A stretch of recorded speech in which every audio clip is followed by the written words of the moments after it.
ఇంత బలంగా ముడివేసుకున్న మన ప్రేమ బంధం ఎప్పటికీ సజీవంగా ఉంటుందండి.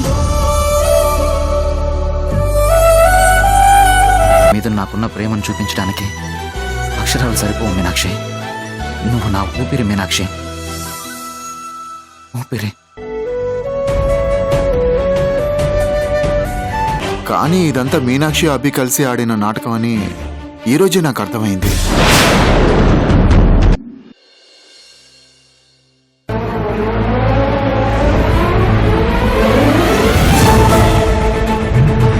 ఈ చీర ఎక్కడిది? దీన్ని డిజైన్ చేసిన కంపెనీ ఎవరిది?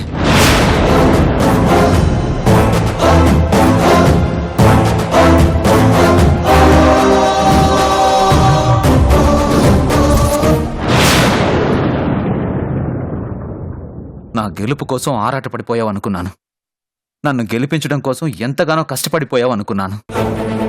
కానీ నీ తప్పును కప్పిపుచ్చుకోవడానికే ఇదంతా చేశావని తెలుసుకోలేకపోయాను. ఏవండి, మీరు పొరపాటు పడుతున్నారండి. మనస వాచ కర్మన మీరు గెలవాలని, మీ కళ్ళల్లో ఆనందాన్ని చూడాలని కోరుకున్నాను. కానీ బట్టలన్నీ ఎవరు తడిపేస్తే ఆ క్షణంలో ఏం చేయాలో అర్థం కాక సడన్ గా అభి గారికి కాల్ చేశాను. అంటే ప్రాబ్లం వచ్చినప్పుడు పక్కనున్న నేను కనిపించలేదు గానీ ఎక్కడో ఉన్నవాడు, అది కూడా నేను ద్వేషించేవాడు, ఈరోజు నేను ఇలాంటి పరిస్థితుల్లో ఉండడానికి కారణమైన వాడు మాత్రమే గుర్తొచ్చాడు.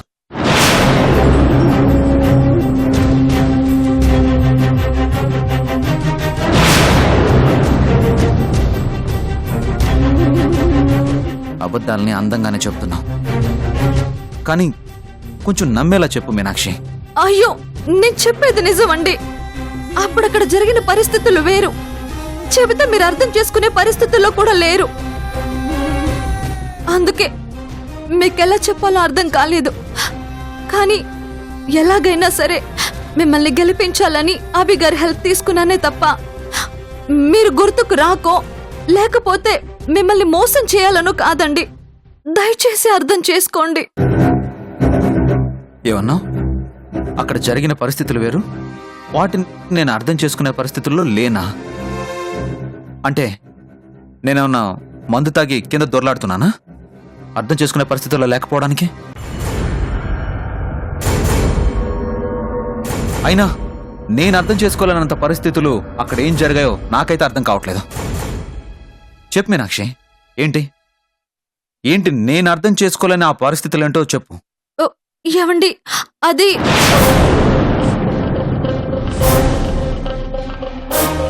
చెప్పు మీనాక్షి, ఆగిపోయావే?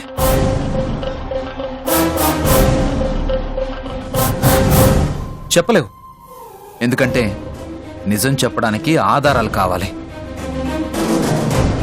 అబద్ధాలు చెప్పడానికి నోటి మాట చాలు. కాబట్టి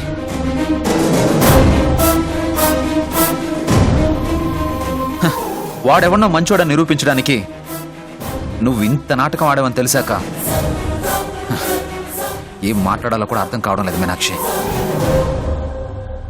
నేను ప్రాణానికి ప్రాణంగా ప్రేమించిన వ్యక్తి నన్ను ఇంతలా మోసం చేసిందని బాధపడ్డం తప్ప. ఏమండి, నేను చెప్పేది నిజమండి. మీరు నా ప్రాణం అండి. మిమ్మల్ని మోసం చేయడం అంటే నేను చచ్చిపోవడంతో సమానం అండి. జరిగిన వాటిని చెప్పలేని పరిస్థితుల్లో ఉన్నాను. దయచేసి అర్థం చేసుకోండి ప్లీజ్. ప్లీజ్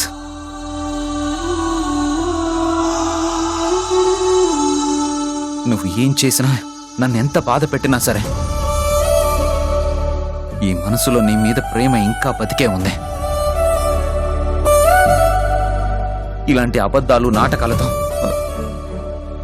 దయచేసి ఆ ప్రేమని చంపేయకు మీనాక్షి, చంపేయకు. ఏమండి, అది కాదండి. ప్లీజ్. గుండె మెలిపెడుతోంది. లోపల ఎంత బాధను భరిస్తున్నానో నాకు మాత్రమే తెలుసు. ఇంకా ఏదో ఒకటి చెప్పాలని చూసి ఆ బాధని ఇంకా ఇంకా పెంచాలని చూడకు. తట్టుకునే శక్తిని ఆ దేవుడు నాకు ఇంకా ఇవ్వలేదు.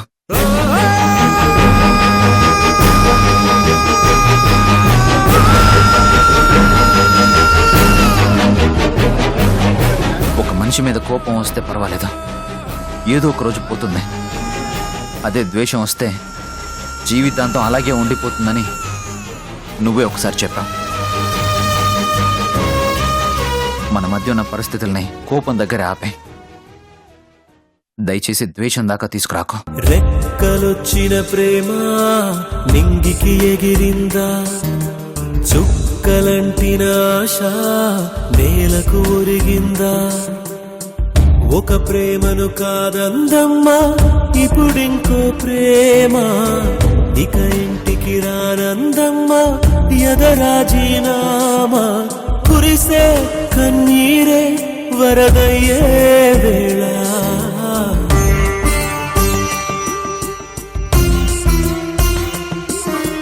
రెక్కలొచ్చిన ప్రేమ నింగికి ఎగిరిందా, చుక్కలంటిన ఆశ నేల కోరిగిందా. వస్తే ఆకలి దంచేస్తుంది, వీళ్ళు ఇంకా రావట్లేదేంటి?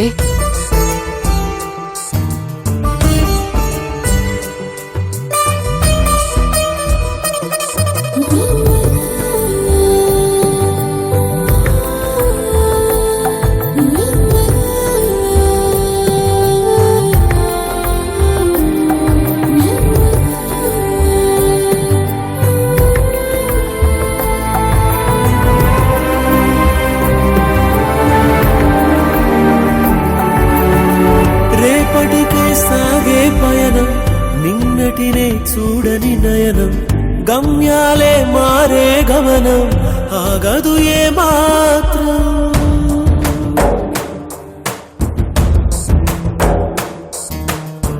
బ్రతుకంతా ఈడుంటుందా, చివరంతా తోడుంటుందా, నది దాటని నావల కోసం ఎందుకు నీ యాత్రం. ఆకాశం ఇల్లవుతుందా,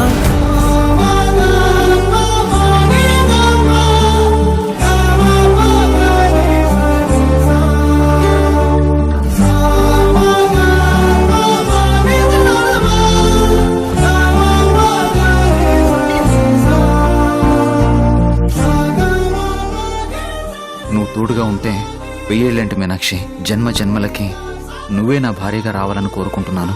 ఎందుకంటే నా ప్రేమను నీకు పంచడానికి, నా గుండెల్లో పెట్టుకొని నిన్నొక యువరాణిలా చూసుకోవడానికి కొన్ని యుగాలైనా సరిపోవు కాబట్టి.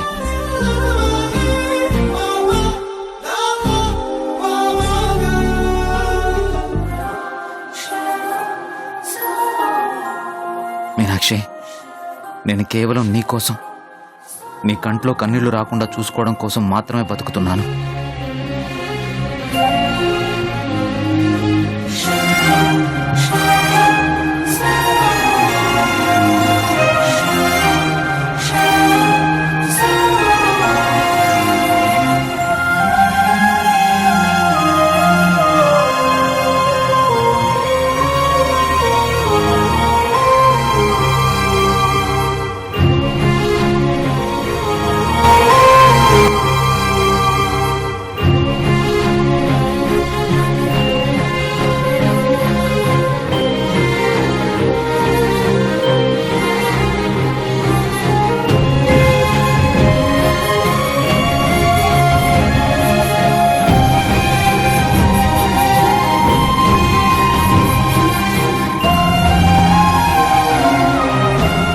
వెళ్తున్నా వెళ్తున్నా మౌనంగా వెళుతున్నా, వెళ్ళాలని లేకున్నా దూరంగా వెళుతున్నా.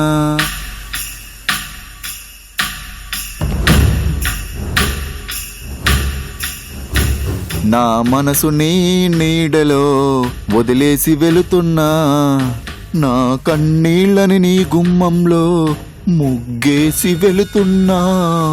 వెళుతున్నా వెళుతున్నా వదిలేసి వెళుతున్నా, వెళ్ళాలని లేకున్నా మౌనంగా వెళుతున్నా.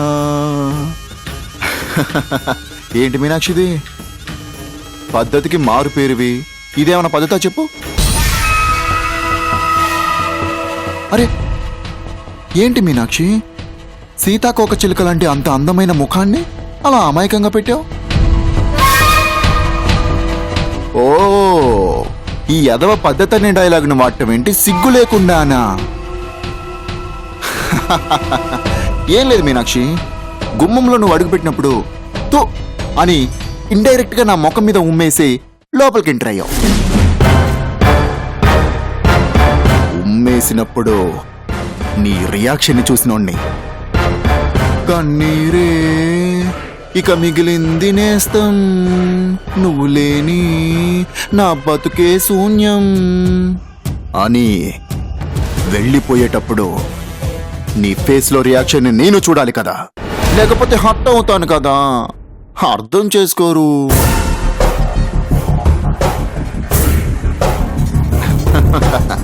ఫ్యాషన్ షోలో వాడిని గెలిపించేశాను, లైట్ గా వాడి మనసును కూడా గెలిచేశాను. ఇంకేముంది, చెయ్యి పట్టుకొని ర్యాంప్ మీద టిక్కున్ టిక్కు అని నడిచినట్టే ఇంట్లో నడుం పట్టుకొని ట్రాయ్ ట్రాయ్ అంటూ వయ్యారంగా నడవచ్చని మెమొంటోని పట్టుకొచ్చావు కదూ. అబ్బబ్బబ్బబ్బబ్బ, హారత్తో ఎంట్రీ అదిరిపోయింది మీనాక్షి. తీయటి పాయసాన్ని వండిపెట్టి 4 తీయటి కబుర్లు చెప్పేసి ఓ అందమైన రొమాంటిక్ సీన్తో వాడి మనసుని మెల్లిగా కరిగించేయచ్చని, అలా కరిగిన మనసులో మళ్ళీ పర్మనెంట్ గా పీట వేసుకొని కూర్చోవచ్చని తెగ కలలు కంటూ మేఘాల్లో తేలిపోయావే తప్ప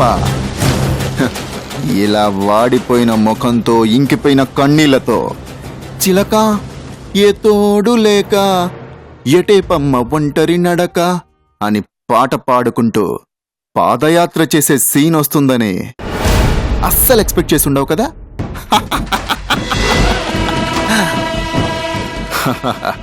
చెయ్యాలే. బలరాం అనే నీ ప్రియమైన శత్రువు నీ మీద మోజుతో నీడలా వెంటాడుతున్నాడు. ఏ క్షణం ఏదైనా చేయొచ్చు, కాదో చేస్తాడని ఎక్స్పెక్ట్ చెయ్యాలి. ఏదో నీ ఆడ తెలివితేటలు వాడి ఫ్యాషన్ షోలో గెలిస్తే అది ఈ బలరాం గాడి మీద గెలిచినట్టు అనుకుంటున్నావా? జింకపిల్ల పులికి ఎదురు తిరిగి గెలుస్తుందా? చరిత్రలోనే లేదు. అలాంటిది ఈ బలరాం గాడ్ అంటే డైనోసార్ లాంటోడే. మరి ఎదురు తిరిగి ఎలా గెలవగలనుకుంటున్నావు? ఏంటి ఆ రోజు ఫ్యాషన్ షోలో ఏమన్నా? నేను మిమ్మల్ని ఎంత దూరం చేయాలని చూస్తే మీరంత దగ్గర అవుతారా? అబ్బబ్బబ్బబ్బబ్బబ్బా, ఎంత బాగా దగ్గరయ్యారో. ఇక ఎప్పటికీ కలుసుకోలేనంత బాగా కదా.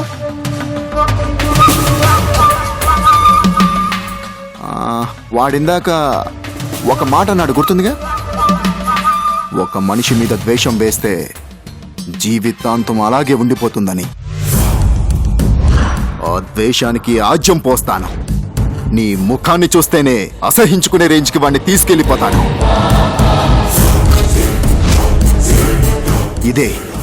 ఇదే ఫైనల్ గా జరగబోయేది. ఇదే. ప్రిపేర్ అయిపో, మెంటల్ గా ప్రిపేర్ అయిపో. అయిపోయిందా?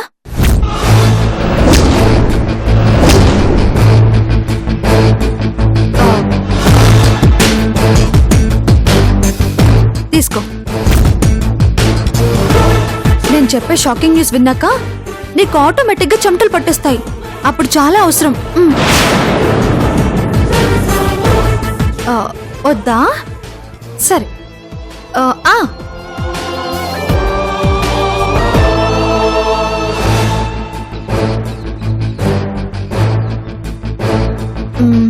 చూడు, చదవడం వస్తే చదువుకో.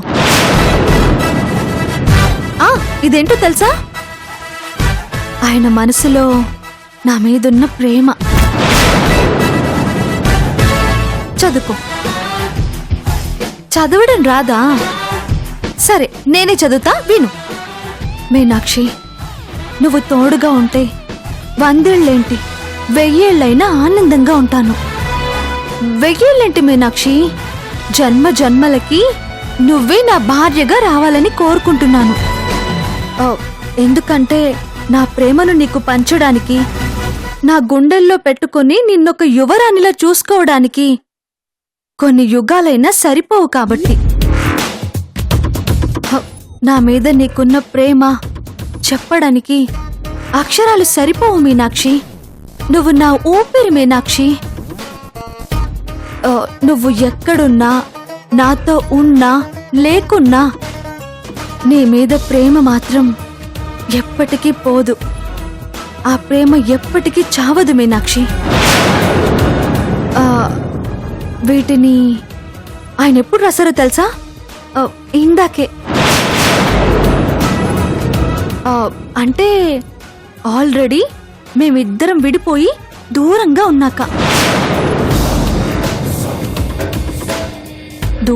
ఉన్నాక కూడా ఆయన రాశారంటేనే అర్థమవుతుంది కదా. ఇప్పటికీ ఆయన నన్ను ఎంతలా ప్రేమిస్తున్నారో, ఆయన మనసులో నా మీద ఎంత ప్రేమ ఉన్నదో అన్నది.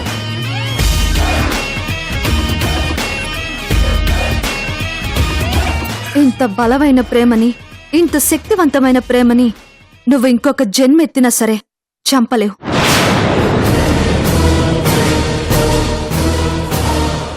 ఏదో నీ చావు తెలివితేటలు వాడి ఆ చీరను చూపించి ఆయనకి కోపం తెప్పించినంత మాత్రాన నా మీద గెలిచినట్టు అనుకుంటున్నావా? ఆడపిల్లంటేనే ఆది పరాశక్తిరా. ముట్టుకుంటే మాడి మసైపోవడమే. ఇందాక పులి జింక అని చరిత్ర గురించి చెప్పావు కదా, ఇది కూడా చరిత్రలో ఉంది. తెలియకపోతే తెలుసుకో.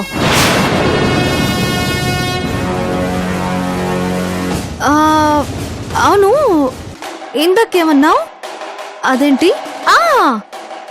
ద్వేషానికి ఆజ్యం పోసి అసహ్యంగా మారుస్తావా? గుర్తు పెట్టుకో, ఒళ్ళు దగ్గర పెట్టుకొని విను. ఆయన మనసులో నా మీదున్న ఈ ప్రేమకి నా ఊపిరి పోస్తాను. నా ప్రేమని జీవితాంతం ఏంటి, జన్మ జన్మలకి సజీవంగా బ్రతికుండేలా చేస్తాను. ఆ తర్వాత నీ పరిస్థితి ఏంటన్నది ఆల్రెడీ చెప్పాను కదా. ఈ జీవితం నాకెందుకురా దేవుడా అని నీ చేత కొళ్ళి ఏడ్చేలా చేస్తాను. గుర్తొచ్చిందిగా? ప్రిపేర్ అయిపో, మెంటల్ గా ప్రిపేర్ అయిపో. అర్రే, ముందు చెమటలు తుడుచుకో, సరేనా? బాయ్.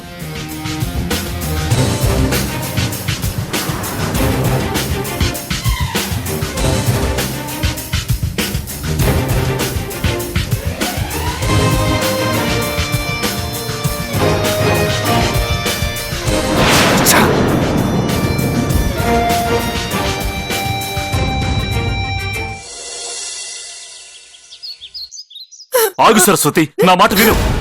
వింటున్నానండి, వింటూనే ఉన్నాను. భూపతి కూతురు లేచిపోయిందని ఊళ్ళో వాళ్ళు అంటున్న మాట వింటూనే ఉన్నాను.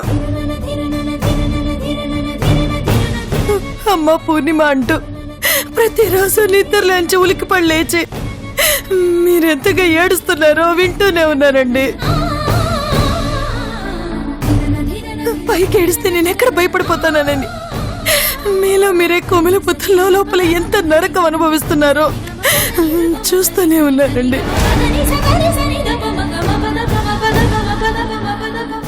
అక్క వెతుకుతుందిలే అని చెప్తుంటే ఇప్పుడు దాకా వింటూనే ఉన్నాను. ఇక వినే ఓపిక నాకు లేదండి. ఇలా భయపడుతూ ఎదురు చూసే శక్తి అంతకన్నా లేదు. వస్తుందిలే అని ఎదురు చూడటానికి తనేమి స్కూల్కి వెళ్ళే చిన్న పిల్ల కాదండి, పెళ్ళిడికొచ్చిన ఆడపిల్ల. ఊరు కాని ఊరు, ఎక్కడుందో ఎలా ఉందో భయంతో గుండె పగిలిపోతుందండి.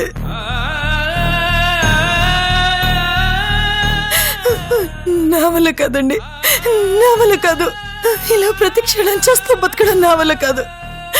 అన్నిటికంటే మించి పిల్లని ఎలా వదిలేసి ఎలా చూస్తూ ఊరుకుంటావండి, ఎలా చూస్తూ ఊరుకుంటావు. అందుకే వెళ్ళి వదిలి అడిగేస్తాను. ఆ పిల్లని వెతకడం ఆవిడ వల్ల కాదని అర్థమైపోయింది. అందుకే నా బిడ్డ నేనే వెతుక్కుంటాను. సరస్వతి, సరస్వతి, ఆగు సరస్వతి, నా మాట విను.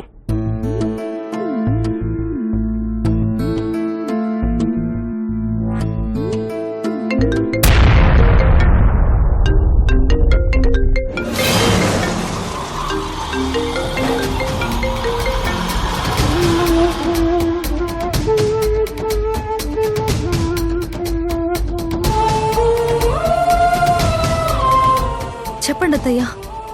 మీనాక్షి ఎక్కడున్నావమ్మా? నీకోసం ఇల్లంతా వెతుకుతున్నాము. వాణ్ణి అడుగుతుంటే ఏ సమాధానం చెప్పడం లేదు. ఏమైందమ్మా?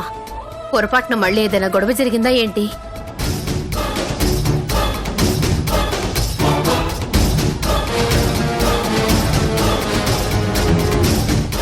బిడ్డ కనపడకుండా పోతే ఆ తల్లి బాధేంటో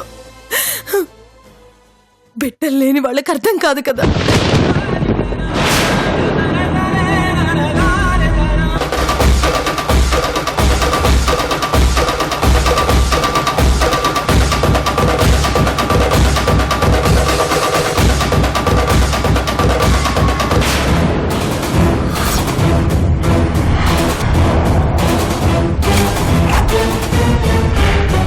అంటే పూర్ణిమ వీళ్ళమ్మాయా? సప్తగిరివాసునికి భక్తి సుమాలు సమర్పించిన మహాభక్తుని దివ్య గాథ టెలివిజన్ తెరపై తొలిసారి. ఓం నమో వెంకటేశాయ త్వరలో ఈటీవీలో.